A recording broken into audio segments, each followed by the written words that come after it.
All right, and so we just saw that stat. That stat for today is that the average Canadian family has $22,000 of non-mortgage debt. Now, this teaching today, we are not talking about other parts of the world. We're not talking about third world countries. We are talking about specifically Canadians. That's us, and that statistic is alarming to me. I mean, that's a lot of debt when you're considering it doesn't have to do with your house or any property that you own. I mean, that's freaky to me. And so I would say that stat is not for us. That stat is against us. But the theme verse for this series has been found in Romans 8:31, and it reads like this: if God is for us, who can be against us? And that is the same with statistics. I mean, if God is for us, we don't have to be a statistic. And so today we're going to jump into finance and finance statistics and finance in your life. And the way I want to do that, the way I want to start us off is with a joke that you probably heard before. So there's two guys. These two guys are traveling over the Pacific Ocean in a plane, and the plane goes down. All right, one of the engines fails, the plane goes down. They are stranded on a desert island, and they kind of wake up from the crash. And one guy says to the other guy, "Oh my goodness, what are we going to do? We're never going to live. How are we going to survive? No one's ever going to find us. We don't have any cell phone service. What are we going to do? What are we going to do? What are we going to do?" And the second guy, he says, "Well, don't worry. I make $100,000 a week." And the other guy says, "Well, you don't understand. Like, it doesn't matter you make $100,000 a week. I mean, no one's going to find us, and we have no way to communicate. We have no food. We're going to die. What are we going to do? What are we going to do? What are we going to do?" And the second guy's like, "Well, listen, I make $100,000 a week." And the other guy's like, "No, you don't understand. It doesn't matter that you make $100,000 a week. No one's going to find us. It doesn't matter what your bank account says. No one's going to find us, and we don't have enough food. What are we going to do? What are we going to do? What are we going to do?" And the guy who makes $100,000 a week says, "You don't understand. I make $100,000 a week, and I tithe. My pastor is going to find me." And people love that joke. And the reason they love that joke is because that they think that the church is all about money.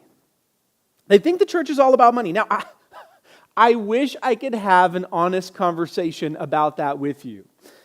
That the church is all about money. I think I know how you could come to that conclusion, because there definitely are some churches that maybe are all about money, that talk about money quite often, but really,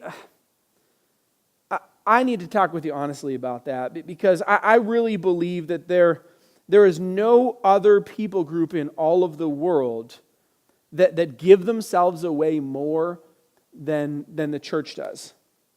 I mean, on the whole, there's no other people group in this world that gives themselves away more than the church does. I mean, here at the church, we stand by people who are going through financial difficulties. We stand by people in other parts of the world who have no money and who are struggling to get clean water. I mean, we've dug wells for people. We've provided hurricane relief. I mean, we've helped clothe people locally. We have worked with single moms and divorced couples and addictions counseling and people struggling through all kinds of different areas of their lives. We have provided programs and services that are no cost, because the church is not about money. We have sponsored children.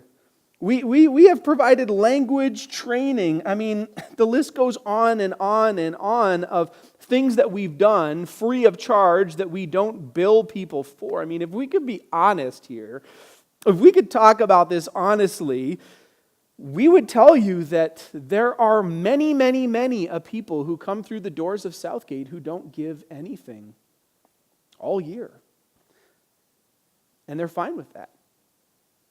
And the reality is that we don't treat them any differently.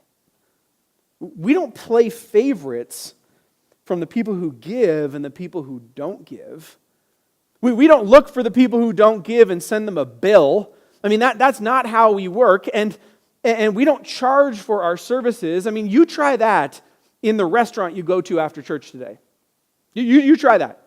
You go into the restaurant and you order your food and you eat your meal at the restaurant, and then at the end of the restaurant, they give you the bill, and you just walk out, and they say, no, wait a second, sir or ma'am, you got to pay your bill, and you're like, no, I don't worry, I'm just experiencing it. Okay, I'm just experiencing the atmosphere, what it's like. People have been talking about it. I'm just experiencing it, and so don't worry about it. How do you think that's going to go? Just try that this afternoon. Tell them your pastor told you to, and see how that goes, all right? It's not going to go well because a restaurant is a business, and businesses are about money.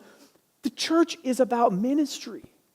The church has never been about money. The church is all about ministry, and so we don't charge people. We give ourselves away. And what that tells me is that this has nothing to do with church budgets. Statistically speaking, this has all to do with our obedience and our trouble with that. You see, most of the time, it's not the church that has a problem with money. The problem is usually us. We have major issues with money. And no wonder. We all have to have it. We all have to use it. We got to have it to buy food and shelter and transportation. We have to have it with kids if we have those at home. We have to have money. But my goal here today is that you would learn to live in a way that you would manage your money in a God-honoring way. And you would live within your means, not for my sake or the church's sake, but for your sake, all right? See, we all have money. We really do. We all have money. But you know who doesn't have any money? Kids. Check this out. My 18-year-old Spencer, I love him to death, but he's big now. He's lifting weights. He's got muscles, man. He's ripped, shredded. He walks in the kitchen without a shirt on.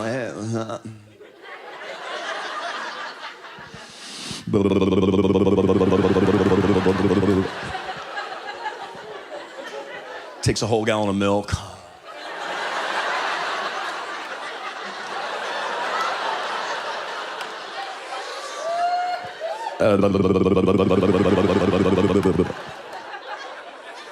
He goes, "Hey, Dad, I got 8% body fat. What do you got?" Money? What do you say? Oh, I don't know where that came from. There's some more. I don't know how that's happening. Oh, you got no gas in the car? Why don't you run up to the gym? Maybe you drop down to 7%. We'll see what happens. I'm gonna drive up to the store, get some Krispy Kreme, boy! Don't get me a dozen Krispy Kreme! Oh, you got a 6-pack? I got a 12-pack! See, I've got all the money. The kids don't have any money. I am the master. I'm the money master. But really, sometimes I'm wondering, hey, am I the master of my money, or is my money the master of me? See, I like to think that I am in control of things and control of my money, but the reality of this in finances in our personal lives is that really, a lot of us, we aren't in charge of our money at all. And so to start things off, I'd like to know where you are with money. I mean, where do you find yourself, statistically speaking, when it comes to finance? I'd like to highlight 5 categories here, a staircase of 5 categories in where you would find yourself financially speaking, statistically speaking. Where are you at? You see, the 5 categories start like this. The first one is people who are struggling. I mean, you are struggling to pay the bills. You are struggling to make ends meet. It feels like you don't have enough money, and you are struggling from the day to day. That is category number 1. Category number 2 looks like this. You are surviving, and so you are living paycheck to paycheck. You really can't afford things more than what you make, and you're struggling to make ends meet, but you somehow get through this because you are surviving. Category number 3 would be this. You are stable, and so you are able to make ends meet. You can pay the bills. You don't have a lot of extra coming in, but you are stable. You're in the stable category. Number 4 is this. You are secure. And so maybe you have your house paid off.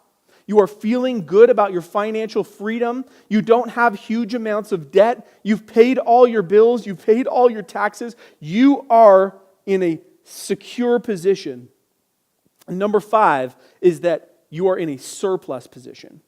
And so you've paid all your bills, you've paid your mortgage, you've paid your car payments, you have money to go on vacation, you have money accumulated, you have a nest egg, you are set for retirement, you are in a surplus category. And if you look at that process, if you look at this kind of staircase of categories that you find yourself into, and I'd like you to ask yourself, where am I in this? See, this category system, it begs us to answer the question, how do I get to the next level? I mean, how do I get to the next level in my finances? How do I climb that category from being someone who is struggling financially to someone who is in a surplus category? I think there's 5 key elements that get us to the next level in our financial freedom. And I would start with this one. The first is to spend less than you earn. To spend less than you earn. Very simple principle. If you don't have it, don't spend it. Which leads to the second key element to get to the next section, the next category of our finance, to avoid the use of debt. All right, don't take out debt, don't take out loans to avoid the use of debt, which leads to number 3, and that is to build margin. And so you're able to save a little bit because you have more financial freedom. And then number 4 is to set long-term goals. And so this is when I want to retire, this is what I'd like to give, or this is what I'd like to do, or these are my hobbies or interests, and that kind of thing, right? Which leads to number 5 is to give generously, all right? And so if you can kind of work your way through that list, you are able to gain momentum to get to the next financial category, wherever you found yourself in. But I think in order to jump into that list, you really need to start with that first one. And that first one was listed as spend less money than you earn. Spend less than you earn. It's the simplest, most foundational biblical principle that you are going to find. We're not talking about the church. We are talking about you specifically. You spend less than you earn. Now I'm going to ask God. I've been praying that He would convince you, that the Holy Spirit would convict you, that you would make a personal decision to spend less money than you earn, and then to practice that, to put that into a principle, into a walk for your life, because that's foundational to financial freedom. Financial security, financial surplus, is spending less money than you have. And so you want me to prove that? Want me to prove that? Take a look at those categories again. The first one starts with spend less money than you have. What happens when you do the opposite of that? You spend more money than you have. That leads to number 2, and you do the opposite of what number 2 says, right? Number 2 said you avoid the use of debt, but if you are spending more money than you have, then you start to take on debt. And then you have huge amounts of debt. You have a huge debt load, and you become that statistic that we read earlier. And when you have huge amounts of debt, you are unable to build margin because you have no money to save.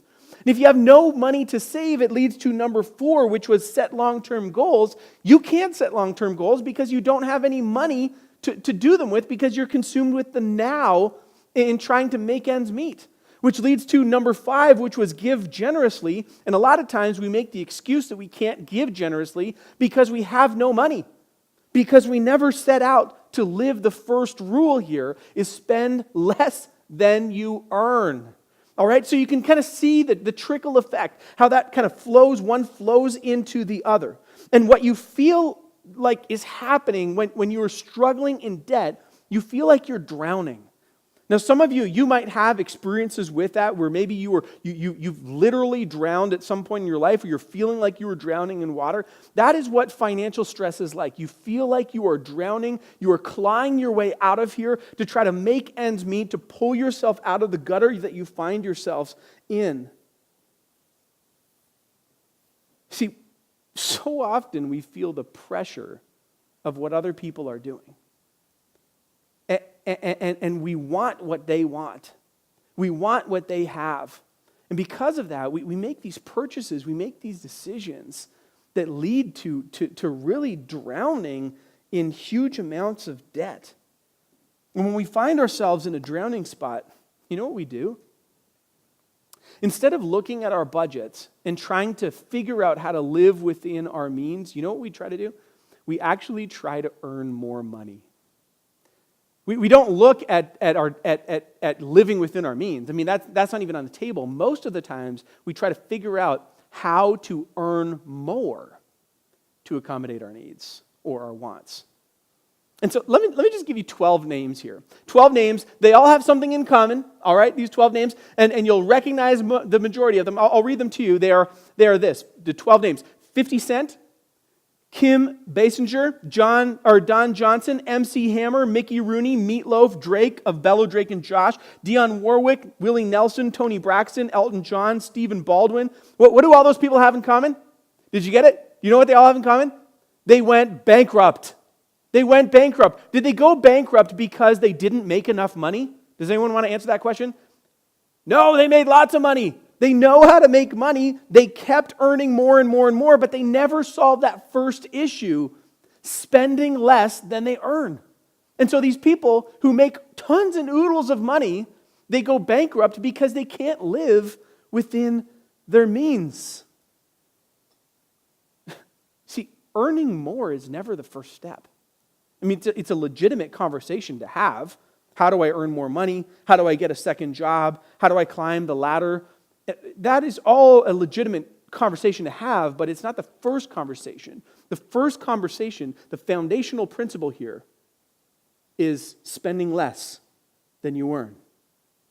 And so what does the Bible say about this? What I want you to do is turn with me to Ecclesiastes chapter 5. Ecclesiastes chapter 5. I'll draw your attention to verse 10, okay? Here's what it says. Ecclesiastes 5, verse 10. It says, "Whoever loves money never has enough. Whoever loves wealth is never satisfied with their income." Sound familiar? Are you relating with that? Does that sound like you? It's not bad to earn more and to accumulate wealth. I mean, that is not necessarily a bad thing and to get to the next level. But in order to do this, you got to get the first part right. Don't spend more than you earn, because if you don't get that right, you will never, ever have enough. You will never actually climb to the next level. You will stay at the bottom. See, here's what a lot of people don't understand about this principle. It's what a lot of people don't understand about money. See, every spending decision is a spiritual decision. Every spending decision. Every time you spend money is actually a spiritual decision. Here's how I got there. See, I believe that God owns everything. He owns everything that you have. He owns everything that I've had. He owns everything in my bank account. He owns the cars that I drive. He owns the roof over my head. God owns everything that I have. And because of that, I give back to Him. But here's the danger that I find myself in, is that I give back to God, and I give my 10%. And some of you, you're maybe at 10%, you give a tithe. Some of you are maybe at 1% or 2% or 0.5%. And wherever you are, you feel like you've given God what's rightfully His. Now the rest, the 80% or the 98%, the rest of that is free for me to do whatever I want. But here's the danger of that. When you do that, you are not living out this principle that every decision that relates to spending is a spiritual decision. Because it's all God's. He owns everything. Ron Blue, financial guru, he put it this way: maybe our personal finances are in trouble because while we still have the name of Jesus on our lips, we have the values of this world in our finances. In other words, maybe we talk like Christians, but we don't walk like Christians in our financial life. And if you're living by the values and the principles and the pressures of the world, you know what you are? You are a statistic of the world. And you're that statistic that we read earlier. And if you're not now, there's a good chance that you will be. So you need to spend less than you earn, and we know that's hard. We know it's hard to spend less money than we earn because we have Facebook, because we have Instagram, because we have TV, and we have the internet. And we can see what our friends are spending their money on. And I want this vacation that my neighbors went on. And I want this boat that my neighbors bought. And I want this car that I saw so-and-so drive. And I want this house because it has 2-car garage rather than the 1-car garage that we have. And I want this because my friends have it. And I work hard, and so I deserve it too. And so I want those things. And the reality of the matter is that companies spend billions and billions and billions of dollars to make you feel discontent with your life. And to drive this need for wanting more and more and more. And in a world that is all about spending more, we're trying to live less. Trying to live with less. Trying to spend less. See, the point of the church is not to whine to God about what's not working because we live like the world. The point is to look to the wisdom of God so that we don't have to live like the world. We can live like He wants us to live.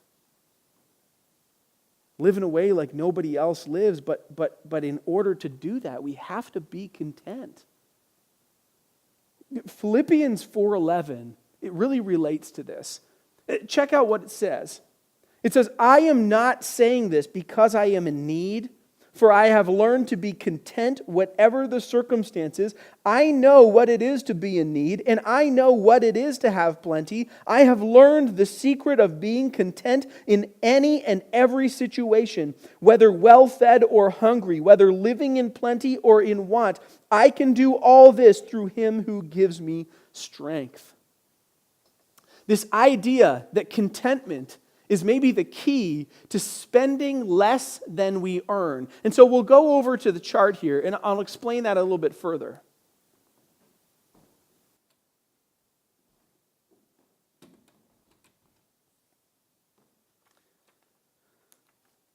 See, what we have is this idea of being content. And we have this understanding that there's 3 categories here. We are either content, or we are discontent, or we're just complacent with where we are financially speaking. But there's this drive that we understand to be true in society and Canadian life to have more and more and more. And when you have more contentment, here's what happens when you have more contentment. You become more grateful for what you have. You are grateful for what you have. And when you're grateful for what you have, it actually enables you to celebrate what other people have. You celebrate them. You celebrate when you see someone buy a car, when you see someone upgrade their house, when you see someone go on vacation. You celebrate that, and you can because you are content with what God gave you, which leads to this lifestyle of honoring God. And you honor God in your finances, but you honor God also in the way that you live your life. But if we look at this discontentment category, see what drives discontentment is really this. You have this drive within you, which isn't bad, but you have this drive within you to earn more money. And when you're discontent, you have that drive, which leads to this crazy thing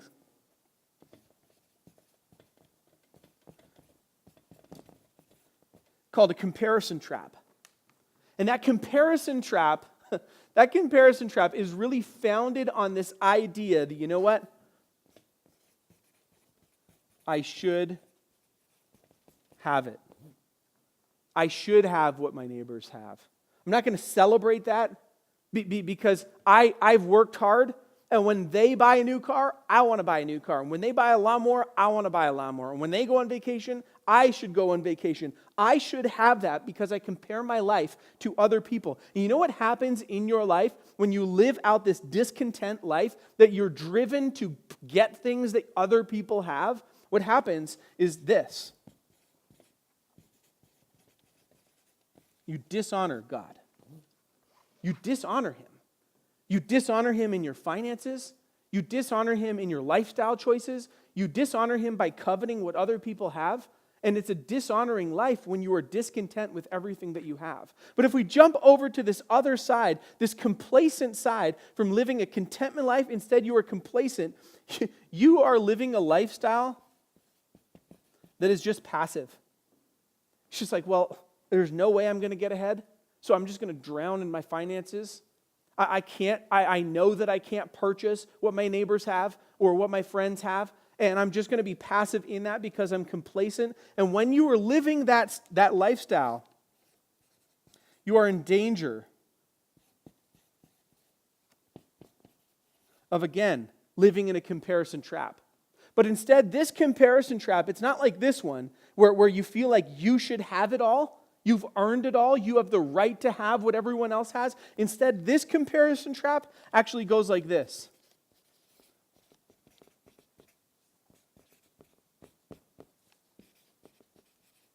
They shouldn't have it. Those people, my neighbors, my friends, the people I watch on Facebook, because I can't afford it, they shouldn't have it either. Because I don't have it, they shouldn't have it. And I'm going to gripe and I'm going to grumble, I'm going to whine and I can complain because I'm passive about that. I can't earn more. I'm just stuck and I'm going to be grumpy because of that. And when you live that lifestyle, here's what happens. You dishonor God. Right? You dishonor Him. And so the place we need to live out is this middle section and grow in that middle section of contentment, having a grateful heart and celebrating with other people and honoring God in the way that we do that and in our finances. See, one of the people who I really think have jumped into that idea of living a really content life is Jeff and Joy Wilson. They come to Southgate. They've written a letter that I've asked them to read or write, and I'm going to share that with you today. I'm going to read that for you. And it's about their struggle with debt and coming to this understanding that we're realizing here today. And the letter reads like this. It says, "We have been married for 25 years. Up until this past April, Jeff and I were never really aware of the choices we were making with our finances. We started a debt spiral that has finally come to an end this year.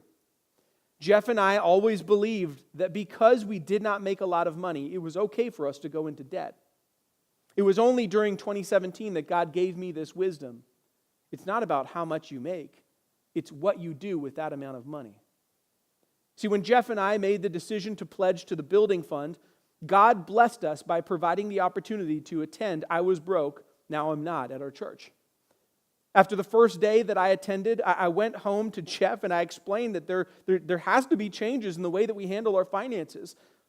I was unsure of Jeff's reaction, but he completely surprised me by being 100% supportive and on board to make the challenging decision and changes that we needed to do in our financial life. For example, when I came home to tell Jeff that a special trip he wanted to take cost too much money, I was anxious that he would be upset. But by God's grace, he was very accepting of the situation and offered a cost-effective alternative. See, the biggest and hardest hurdle that we both faced was overcoming our selfish purchases.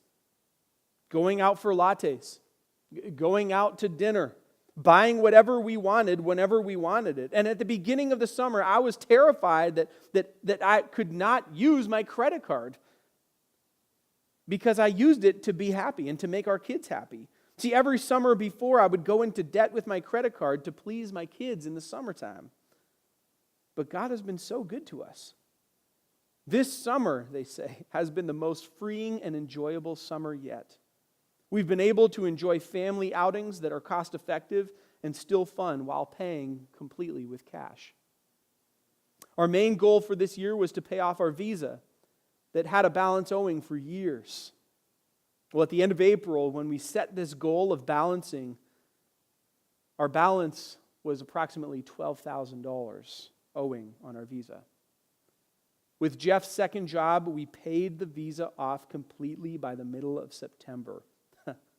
Through this process, we have learned how to trust God, and our faith has grown. Man, that's celebrate. I mean, that is amazing to be $12,000 in debt and really get coached on how to gain financial freedom and honor God with our finances and living in contentment and then jumping out of that hole and celebrating that. I mean, I love it. That is amazing. That's exactly my heart, my desire for you here today. But before you ever break through the statistic, listen, you got to break through your emotions and live a content lifestyle. and honor God with our mind and what we need rather than what we want. And so let me close let me close with this passage. It's found in Proverbs 21:20, and it's from the Good News translation. It's a great passage here, and we'll end with this. Let's just sink in, okay? It says this, Proverbs 21:20. Stupid people spend their money just as fast as they earn it.